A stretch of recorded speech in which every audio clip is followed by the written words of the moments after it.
Today lecture is about biosynthesis or synthesis of fatty acids.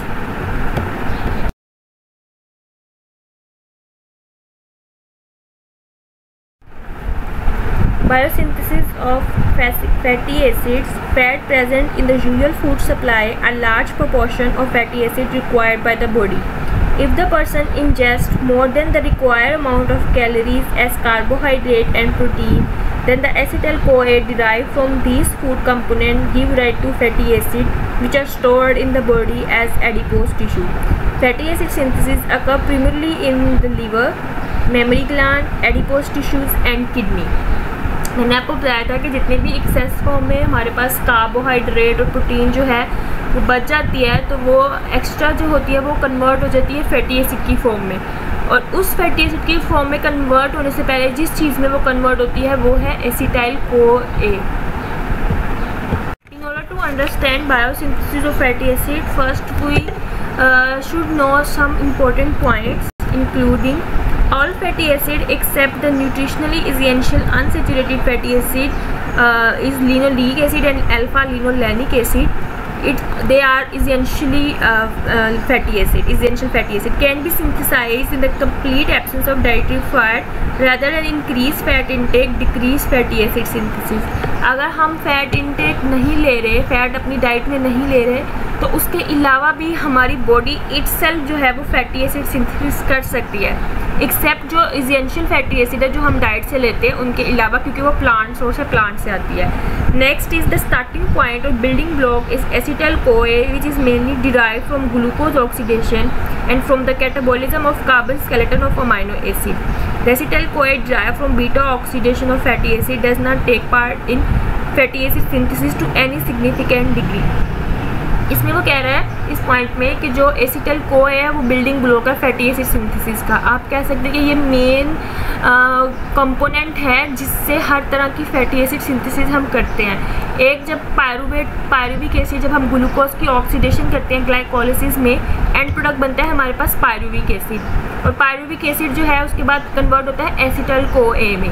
वो एसिटाइल-CoA भी हम fatty acid की सिंथेसिस में यूज़ करते हैं. सेकंड, आपने प्रोटीन मेटाबॉलिज्म में मैंने आपको बताया था कि जो प्रोटीन का अमाइनो एसिड का स्ट्रक्चर है उसमें दो ही चीज़ें होती हैं, एक अमोनिया होता है और एक कार्बन स्केलेटन होता है. जो अमोनिया है वो in the form of urea remove हो जाता है बॉडी में, और पीछे जो कार्बन स्केलेटन बचता है वो फिर अल्टीमेटली एसिटाइल-CoA में कन्वर्ट हो जाता है. Next is fatty acid are mostly formed outside the mitochondria in the cytosol, while the beta oxidation of fatty acid largely occur inside the mitochondrial matrix. ये एंजाइम वाले चैप्टर में भी मैंने आपको बताया था कि जितनी भी सिंथेसिस होती है किसी भी चीज़ की वो साइटोसोल में होती है, और जिनकी ब्रेकडाउन या beta oxidation in the case of fatty acid वो माइटोकॉन्ड्रिया में होती है. Next, acetyl-CoA for fatty acid synthesis is formed in the mitochondria, but it has to come to cytosol for fatty acid synthesis. The inner mitochondrial membrane is not permeable to acetyl-CoA. जो भी एसिटाइल-CoA की formation हो रही होती है वो होती है माइटोकॉन्ड्रिया में, लेकिन हमारे पास जो फैटी एसिड सिंथेसिस होती है वो होती है साइटोसोल में. ठीक है, अब फैटी एसिड की सिंथेसिस के लिए एसिटाइल-CoA चाहिए, तो फिर उसको माइटोकॉन्ड्रिया से बाहर आना पड़ेगा, और जो मेम्ब्रेन है माइटोकॉन्ड्रिया की इनर मेम्ब्रेन वो परमिएबल नहीं है एसिटाइल-CoA को, वो उसको अलाउ नहीं करती कि वो माइटोकॉन्ड्रिया से बाहर जाए.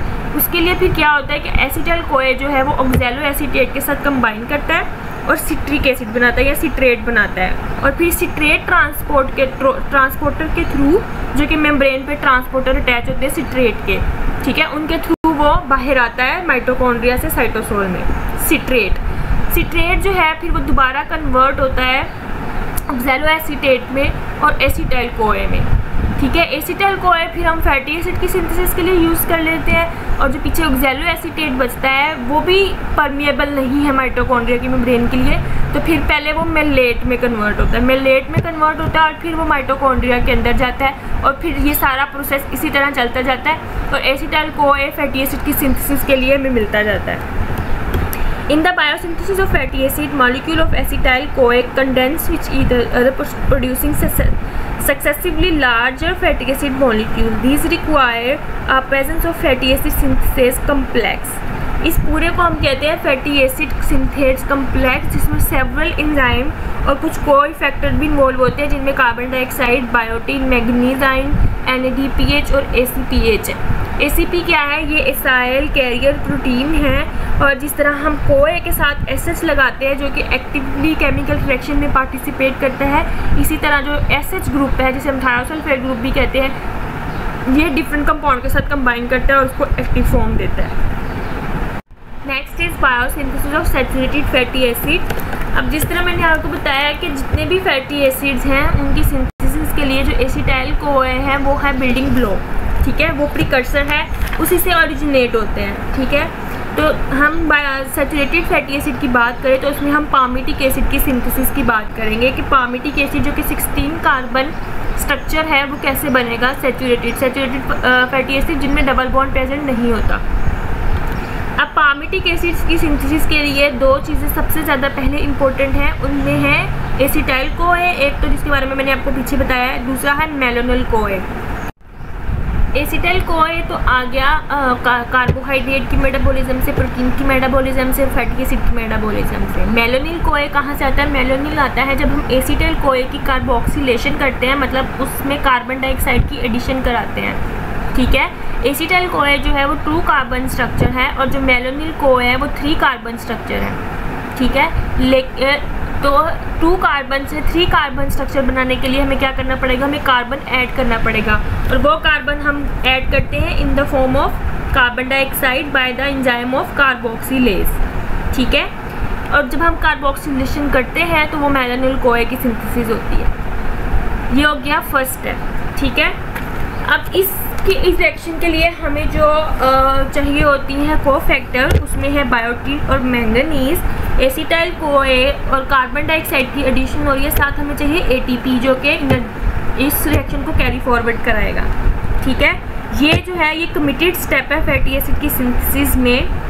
जो एसिटाइल कोए कार्बोक्सिलेज है वो एक्टिव होता है सिट्रेट से और इंसुलिन से, ठीक है, क्योंकि सिट्रेस जो है वो डिक्रीज कर देता है ग्लाइकोलिसिस को, ठीक है, और इंक्रीज कर देता है फैटी एसिड सिंथेसिस को। और इसके अलावा अगर हमारे पास एक्सेस फॉर्म में पामिटिक एसिड प्रेजेंट है तो भी ये एंजाइम इनहिबिट होगा। अगर हम हाई कार्बोहाइड्रेट डाइट ले रहे हैं और लो फैट डाइट ले रहे हैं तो फिर ये एंजाइम जो है एक्टिव हो जाएगा ज़्यादा, मतलब कार्बोहाइड्रेट और लो फैट डाइट जो है वो एक्टिवेट करती है इस एंजाइम को, कार्बोक्सिलेज एंजाइम को। और अगर हम फास्टिंग में हैं या हम हाई फैट डाइट ले रहे हैं, अगर हमारे पास ऑलरेडी फैट ज़्यादा है तो फिर हमें फैटी एसिड की सिंथेसिस की ज़रूरत नहीं है, तो फिर ये एंजाइम जो है वो इनहिबिट हो जाएगा, ठीक है। नेक्स्ट क्या है? जब हमारे पास एसिटाइल कोए भी आ गया, मेलोनिल कोए भी आ गया, अब एसिटाइल कोए और मेलोनिल कोए आपस में कंडेंसेशन रिएक्शन करते हैं, ठीक है।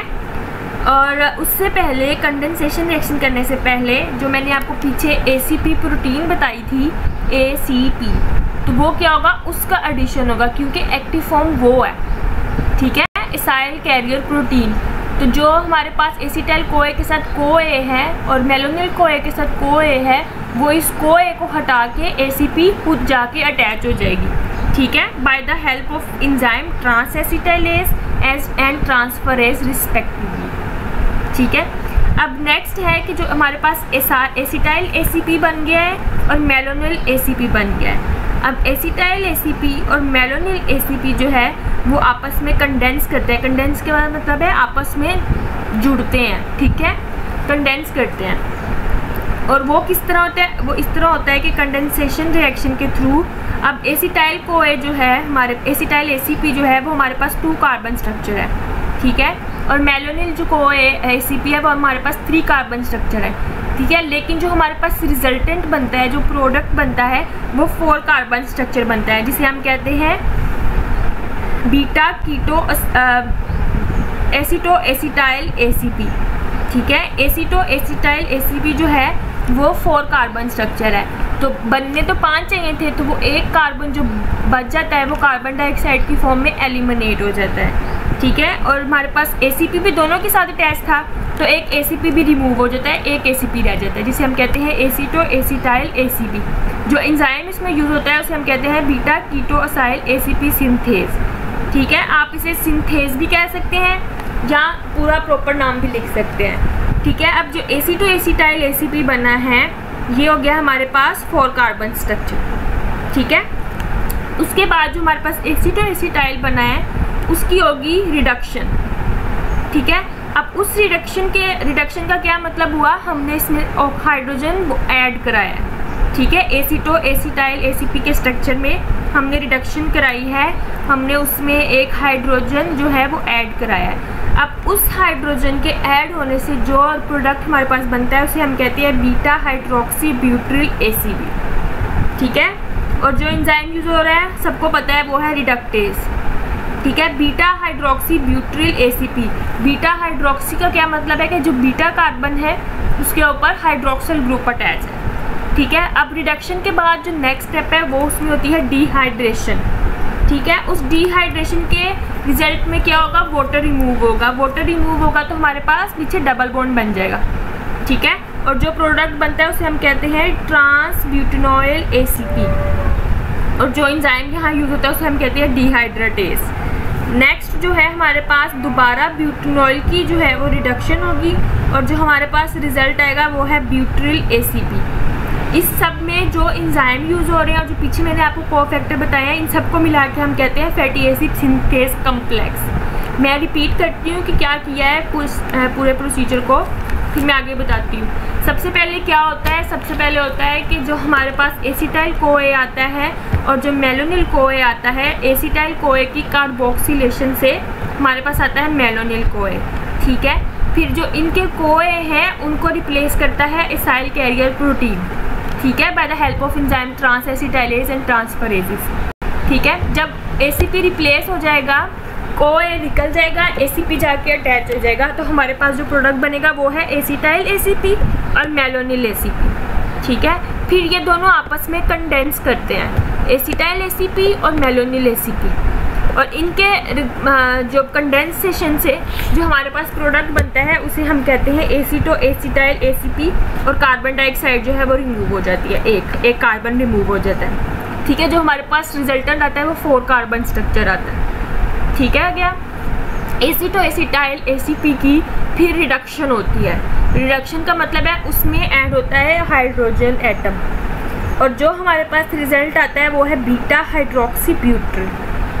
समझ आ गई। फिर बीटा हाइड्रोक्सी ब्यूट्रिल की डिहाइड्रेशन होती है और जो प्रोडक्ट आता है उसे हम कहते हैं ब्यूटी ट्रांस डेल्टा 2। डेल्टा 2 का मतलब है कार्बन नंबर 2 पे डबल बॉन्ड प्रेजेंट है, ब्यूटेनाइल ACP। उस ब्यूटेनाइल ACP की फिर रिडक्शन होती है और जो हमारे पास रिजल्टेंट आता है उसे हम कहते हैं ब्यूट्रिल ACP। अब हमने बनाना है 16 कार्बन स्ट्रक्चर और अभी हमारे पास 4 कार्बन स्ट्रक्चर है। आपने जैसे देखा है कि एसिटाइल कोए था 2 कार्बन, और जब ये एक साइकिल पूरा हुआ है तो 2 कार्बन की एडिशन हुई है। जो ब्यूट्रिल ACP बना है वो 4 कार्बन है। ठीक है, फिर जो ब्यूट्रिल ACP है वो जाता है दोबारा मेलोनिल ACP के साथ कन्वर्ट स्टेप 3 पे, जहाँ पे मेलोनिल ACP बना था। ठीक है, अब एसिटाइल कोए अटैच नहीं होगा क्योंकि एसिटाइल कोए तो ब्यूट्रिल में कन्वर्ट हो गया है। अब एसिटाइल कोए की जगह ब्यूट्रिल ACP जाएगा, वो कंबाइन करेगा मेलोनिल ACP के साथ, फिर उसकी रिडक्शन होगी, फिर उसकी डिहाइड्रेशन होगी, फिर उसकी रिडक्शन होगी, और फिर हमारे पास 6 कार्बन स्ट्रक्चर आएगा। ठीक है, फिर जो 6 कार्बन स्ट्रक्चर हमारे पास आएगा वो जाके दोबारा मेलोनिल ACP के साथ कंबाइन करेगा और फिर से रिडक्शन, डिहाइड्रेशन और रिडक्शन होगी। ये साइकिल तब तक चलता जाएगा जब तक हमारे पास 16 कार्बन स्ट्रक्चर ना आ जाए। ठीक है, लेकिन अगर एक साइकिल के रिजल्ट में हमारे पास 2 कार्बन ऐड हो रहे हैं तो 16 कार्बन स्ट्रक्चर लेने के लिए हमें इस प्रोसेस को 7 दफ़ा करना पड़ेगा। ठीक है, तो फिर हमारे पास 16 कार्बन स्ट्रक्चर आ जाएगा जो कि है palmitic acid. The other in adipose tissue. Now, as I mentioned before, this all is occurring in the cytosol, and because of that, we require acetyl-CoA in the cytosol, and acetyl-CoA is typically in the mitochondria. It cannot leave the mitochondrial matrix, which means that it has to be brought out in a different form, and that form is citrate. Citrate is actually transported out of the mitochondria, and it can be acted on by the enzyme ATP citrate lyase, releasing an oxaloacetate, in forming acetyl-CoA. This is how we get our cytosolic supply of acetyl-CoA. Now, along with acetyl-CoA, we require a vitamin B7 derivative, carboxybiotin. Now, these two will actually undergo an enzymatic reaction with the enzyme acetyl-CoA carboxylase. Now, the purpose of the carboxybiotin is actually to donate a carboxyl group to the acetyl-CoA. This reaction requires 1 ATP, and it forms malonyl-CoA. In the process, carboxybiotin is actually recycled into biotin, and biotin can actually be recycled back into carboxybiotin for later reactions. And the acetyl-CoA carboxylase step to form malonyl-CoA is actually the committed step of fatty acid synthesis, and it is also the rate-limiting step of fatty acid synthesis, so it is a very important step. And because it is very important, it is highly regulated. ACC is actually inhibited by glucagon, inhibited by epinephrine, palmitoyl-CoA, and also by AMPK through phosphorylation. Now, acetyl-CoA carboxylase is activated by a few different things as well. One of those is insulin. Insulin actually activates acetyl-CoA carboxylase. Citrate also activates acetyl-CoA carboxylase, which makes sense. Citrate in the cytosol would represent a precursor of acetyl-CoA and also signals to the cell that energy supply is high in the cell, so it can be stored in the fat. And another regulator, or another upregulator of acetyl-CoA carboxylase is carbohydrate response element binding protein, or ChREBP. Now, this is actually a transcription factor that actually upregulates this enzyme, and this transcription factor is itself upregulated by a couple things. One is that it's upregulated by high carbohydrate or caloric intake, but it is actually negatively inhibited by fasting. So there is a nutrient regulation on this transcription factor, which will actually regulate acetyl-CoA carboxylase. Now, once we have malonyl-CoA, malonyl-CoA is actually a potent negative regulator of fatty acid catabolism. And it does this by inhibiting CPT1. We'll get into that in the fatty acid catabolism lesson. So just remember that malonyl-CoA is a potent negative regulator of fatty acid catabolism. Now, once we have malonyl-CoA, malonyl-CoA can actually be recycled itself by the enzyme malonyl-CoA decarboxylase into acetyl-CoA and carbon dioxide. So malonyl-CoA decarboxylase can actually take malonyl-CoA and recycle the malonyl-CoA back to acetyl-CoA and carbon dioxide. Fatty acid synthesis occurs on a giant protein complex known as fatty acid synthase. Now, fatty acid synthase is about 250 to 270 kilodaltons in weight, so it is very large. Now, it actually is composed of several different moieties. One is an acyl carrier protein, or ACP, which itself has a vitamin B5 derived component we call phosphopantothionein.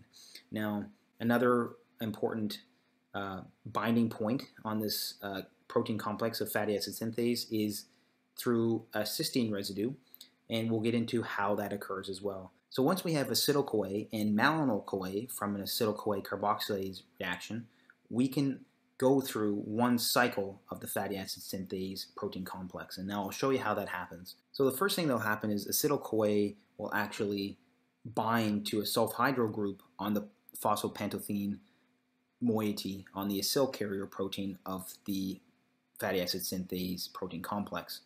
Now, in doing so, it has removed the coenzyme A from the acetyl-CoA, and after that, after it's bound to phosphopantothene, it'll actually shift the acetyl group to the other sulfhydryl group on fatty acid synthase. Now, once it's done that, malonyl-CoA will actually bind itself to that sulfhydryl group on the phosphopantothene moiety on the fatty acid synthase. So once these two have been bound to the fatty acid synthase protein complex, what will happen is that the acetyl group from the acetyl-CoA will actually undergo an enzymatic reaction and will actually take 2 carbons from the malonyl-CoA to form butyryl-CoA. And in doing so, it'll release the leftover carbon from the malonyl-CoA as a carbon dioxide. So what you have to remember is that the synthesis of a fatty acid chain starts with an acetyl-CoA, and the malonyl-CoA acts as a 2-carbon donor. It donates 2 carbons to the acetyl-CoA, and the 3rd carbon from malonyl-CoA is released as a carbon dioxide in the formation of butyryl-CoA. So once we have butyryl-CoA, it is a 4-carbon molecule, and all reactions in extending the fatty acid chain occur on the fatty acid synthase protein complex. So the next step is the same as this step before. It actually takes another malonyl-CoA, which is again used as a 2-carbon donor, and will actually get added. The two carbons will be added from the malonyl-CoA to the butyryl-CoA in a condensation reaction. So I have an R group here. This is just the extending of the carbon chain. We have a ketone chemical group added to this growing carbon chain. Then it undergoes a reduction reaction using NADPH. That's why we need NADPH in fatty acid synthesis. It reduces the ketone to a hydroxyl group. Then we undergo a dehydration reaction. We actually remove that hydroxyl group. And then we go through another reduction reaction with another NADPH to form our 6-carbon molecule now. So we've gone from butyryl-CoA, which is a 4-carbon molecule. We take 2 carbons from malonyl-CoA, and we end up, after 1 cycle of the fatty acid synthase enzyme, we get another molecule, but now it has 6 carbons. And this just keeps going. So we go through another cycle. We use another malonyl-CoA as a 2-carbon donor, go through a condensation reaction, go through another reduction reaction, dehydration reaction, reduction reaction, all again and extending the acyl chain by 2 carbons each cycle. So when does this stop? Well, it actually stops when we get to the final product, which is palmitate, or a 16-carbon chain.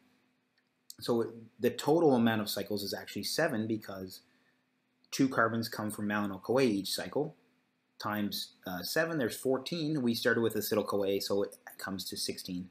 So the summary of the fatty acid synthesis and the fatty acid synthase cycle leads us to an end product of palmitate, which is a 16-carbon saturated fatty acid. 0 means there's no double bonds.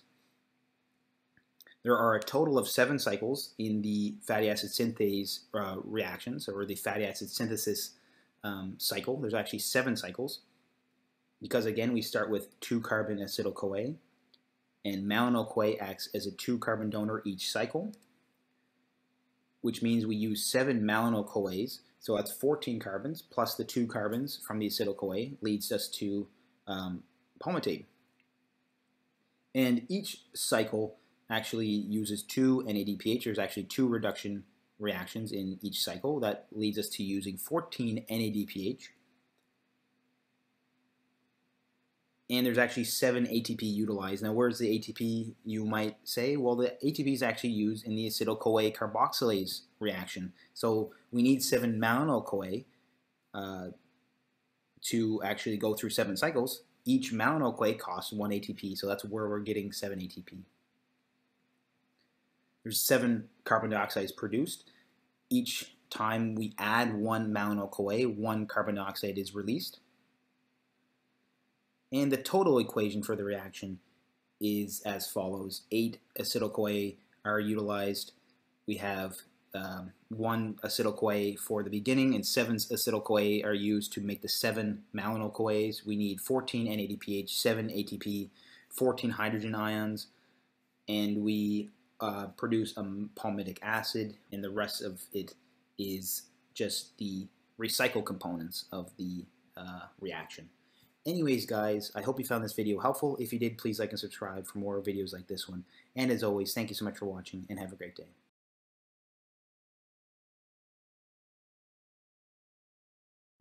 Next is biosynthesis of unsaturated fatty acid, जिसमें सबसे पहले हम बात करते हैं mono unsaturated fatty acid की। Mono unsaturated fatty acid mean जिनमें एक डबल बॉन्ड प्रेजेंट है, ठीक है। The palmitoleic acid and oleic acid are two major mono unsaturated fatty acid in the body, both have a double bond at carbon number 9. These acids are first produced as their coenzyme derivative by the oxidation of palmitoyl-CoA and stearoyl-CoA in the presence of molecular oxygen. सबसे पहले जो molecule पामिटोइक acid है और oleic acid है उनकी होती है oxidation, ठीक है। उनमें से हाइड्रोजन रिमूव कर देते हैं और CoA आके अटैच हो जाता है, तो वो बनते हैं पामिटोइल-CoA एंड स्टीरियोइल-CoA, ठीक है। ये जो है ये कम्प्लेक्स रिएक्शन है, इसमें मल्टीपल एंजाइम और कोफैक्टर इन्वॉल्व हैं, जिसकी वजह से ये कम्प्लेक्स रिएक्शन है और इसको एज सच एक्सप्लेन करना इजी नहीं है। उन्होंने ओवरऑल रिएक्शन दे दिया है, आपके लिए इतना ही काफ़ी है कि आप इसके ओवरऑल रिएक्शन को देख लें बुक के अंदर। Next is biosynthesis of polyunsaturated fatty acid, linoleic acid and alpha linolenic acid, which are 18 carbon fatty acid having 2 and 3 double bonds respectively, and are only synthesized by plant and cannot be synthesized in the human body and must be taken in food. These acids are therefore called nutritionally essential fatty acid. Another important polyunsaturated fatty acid is 20 carbon arachidonic acid that has 4 double bond in its structure. It can be formed from linoleic acid by the recreation of 2 more double bond and elongation of the chain by 2 carbon. These 3 polyunsaturated fatty acid, dihomolinolenic acid, arachidonic acid and eicosapentaenoic acid, act as precursor for a very important group of compound called eicosanoids. इनकी physiological important, therapeutic important है body में। The further fate of palmitic acid forming long chain saturated fatty acid and fatty acid having 1 or more double bond, the unsaturated fatty acid synthesis is affected by other unsaturated fatty acid. For example, alpha linolenic acid inhibit formation of omega-6 fatty acid. Linoleic acid derived from oleic acid in itself and omega-9 fatty acid inhibit formation of other non-omega fatty acid from oleic acid. बात करेंगे poly unsaturated fatty acid की synthesis कैसे होती है palmitic acid से, ठीक है। Left side वाला ग्राफ देखना है आपने पहले। तो सबसे पहले हम पामिटिक एसिड की कराएंगे इलोंगेशन। इलोंगेशन का मतलब है हम उसकी चेन लेंथ इंक्रीज करेंगे। कैसे? क्योंकि जो चेन बनी है वो कार्बन हाइड्रोजन की बनी है, तो हम उसमें कार्बन ही ऐड करेंगे। तो जब हम उसकी पामिटिक एसिड की इलोंगेशन कराएंगे by addition of 2 carbon atom, तो हमारे पास जो रिजल्टेंट आएगा वो है स्टेरिक एसिड, ठीक है। और उस स्टेरिक एसिड की हम कराएंगे डीसैचुरेशन। डीसैचुरेशन मतलब हम उसकी डबल बॉन्ड इंसर्ट करेंगे, उसमें से 2 हाइड्रोजन एटम रिमूव कर देंगे, ठीक है। तो हमारे पास स्टेरिक एसिड में ऐड हो गया एक डबल बॉन्ड और हमारे पास जो प्रोडक्ट बना वो है 18 कार्बन स्ट्रक्चर जिसमें एक डबल बॉन्ड है, जिसे हम कहते हैं ओलिक एसिड। अभी ये मोनो अनसैचुरेटेड हुआ है, हमने पॉली अनसैचुरेटेड बनाना है। फिर उस ओलिक एसिड की हमने दोबारा डीसैचुरेशन कराई और हमारे पास जो बना वो है लिनोलीक एसिड, ठीक है, with 2 carbon containing 2 double bonds. उस लिनोलीक एसिड की हमने राइट साइड पे देखो अभी डीसैचुरेशन कराई, फिर से उसमें से 2 हाइड्रोजन बॉन्ड रिमूव किए, तो हमारे पास बना अल्फा लिनोलेनिक एसिड, ठीक है। अल्फा लिनोलेनिक एसिड की हमने फिर से डीसैचुरेशन कराई, तो हमारे पास बना ऑक्टा डेका टेराटोनोइक एसिड, जिसमें हमारे पास 4 डबल बॉन्ड थे 18 कार्बन स्ट्रक्चर में, 6, 9, 12, 15। फैटी एसिड की नेमिंग का रूल है कि जब हम डबल बॉन्ड ऐड करते हैं तो जो डबल बॉन्ड ऐड होता है वो एवरी 3rd कार्बन होता है, ठीक है। फॉर एग्जांपल अगर पहला डबल बॉन्ड हमने 9 पे ऐड किया था तो दूसरा 12 पे हुआ, तीसरा 15 पे हुआ। अब जो ऑक्टा डेका है वो 18 कार्बन स्ट्रक्चर है और 18 तो लास्ट कार्बन है, वहाँ पे हम डबल बॉन्ड अटैच नहीं कर सकते, तो फिर जो है वो रिवर्स चला जाएगा, 6 पे जाके अटैच हो जाएगा। ऑक्टा डेका टेराटोनोइक एसिड की हम फिर इलोंगेशन कराते हैं और उसको हम कहते हैं इकोसा टेराटोनोइक एसिड। अब इलोंगेशन कराई है, हमने 2 कार्बन ऐड किए हैं, तो जो डबल बॉन्ड का नंबर है वो शिफ्ट कर देगा 2 कार्बन, जो पहले 6 पे था वो 8 पे चला जाएगा, जो 9 पे था वो 11 पे, जो 12 पे था वो 14 पे, जो 15 पे था वो 17 पे। इकोसा टेराटोनोइक एसिड की हम फिर डीसैचुरेशन कराएंगे, उसमें एक और डबल बॉन्ड ऐड कराएंगे एट कार्बन नंबर 5, तो हमारे पास बनेगा इकोसा पेंटानोइक एसिड।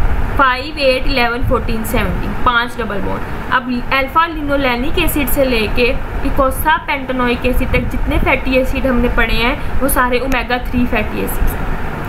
अब जो लिनोलीक एसिड बना था, अब उसकी दूसरी साइड पे चले जाओ, जो राइट साइड है, ठीक है, उसमें हमने सबसे पहले कराई डीसैचुरेशन, मतलब उसमें से लिनोलीक एसिड में से हमने दो डीसैचुरेशन कराई, उसमें हमने डबल बॉन्ड की एडिशन कराई एट कार्बन नंबर 6 पे, ठीक है।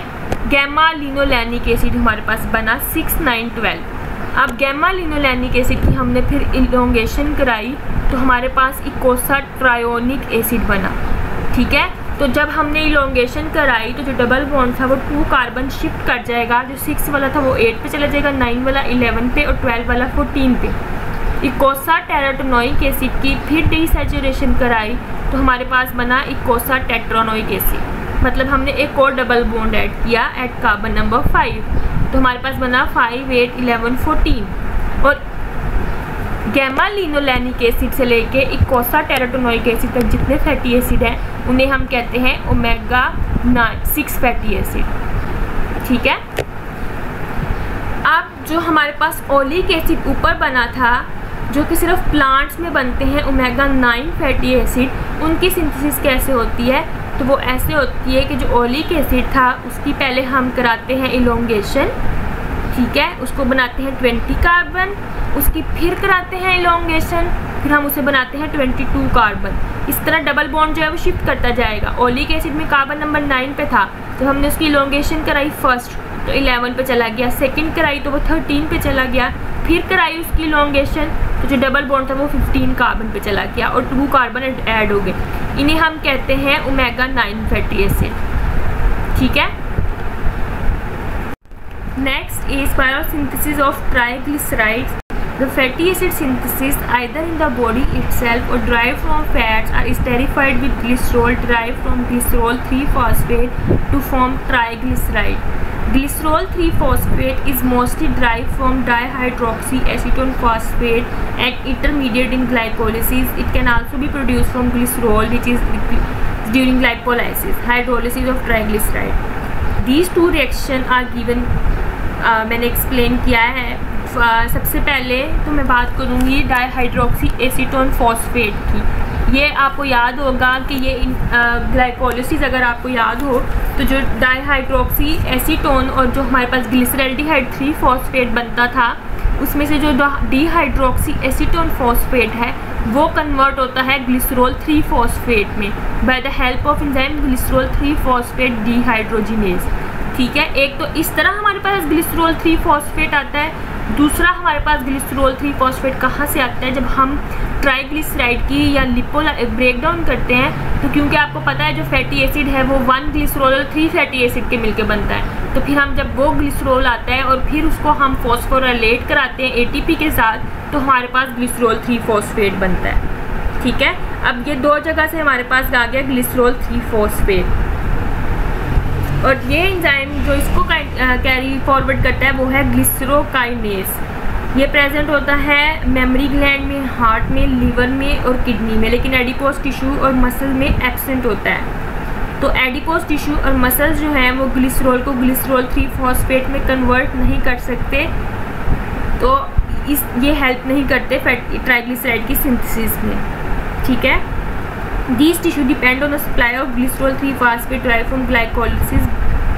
और फिर जो हमारे पास liver, kidney, heart, mammary gland, तो दोनों तरह से ग्लिसरॉल 3-फॉस्फेट जो है वो ऑब्टेन कर सकते हैं, डाईहाइड्रोक्सी एसीटोन फॉस्फेट वाला भी और जो हमारे पास लिपोलाइसिस से ग्लिसरॉल आता है उससे भी। लेकिन जो एडिपोज टिश्यू और मसल्स हैं वो सिर्फ एक पे डिपेंड कर रहे हैं, वो है डाईहाइड्रोक्सी एसीटोन फॉस्फेट वाला मेथड, ठीक है। अब इसकी सिंथेसिस कैसे होती है? जो कन्वर्जन है फैटी एसिड की सबसे पहले उनके कोएंजाइम में होती है, ठीक है। तो कोएंजाइम में कन्वर्ट होने के लिए ATP रिक्वायर होता है by the help of synthetase enzyme.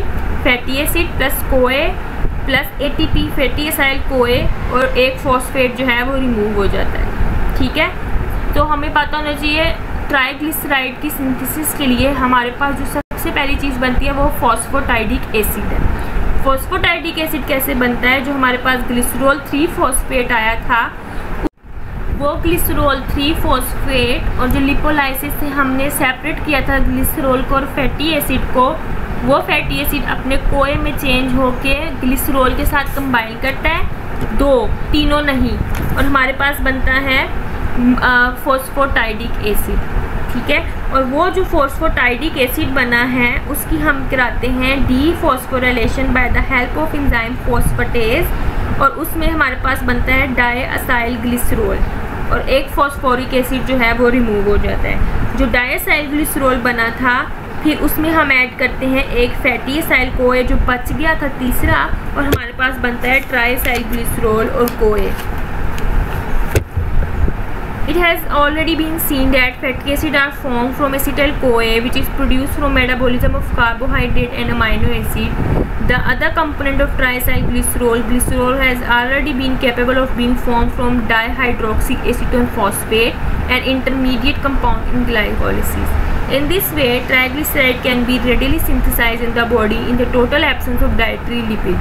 For the reason, a man can live on a fat-free diet provided he ingests the nutritionally essential fatty acid, fat-soluble vitamins, for which dietary lipid act as carrier.